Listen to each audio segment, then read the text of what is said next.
This video is a tutorial of how to pay using your Apple Watch.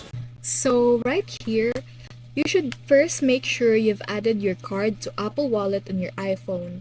Open the Watch app, which is this one. This is an app watch. Go to Apple and Wallet Pay, which is where we are heading right here.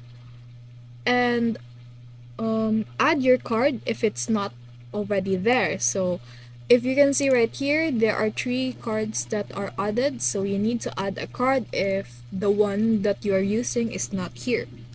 Now yet you are already ready to pay. Just double click the side button of which is this one, the side button of your Apple Watch. Your default card will appear and the watch is now ready for payment.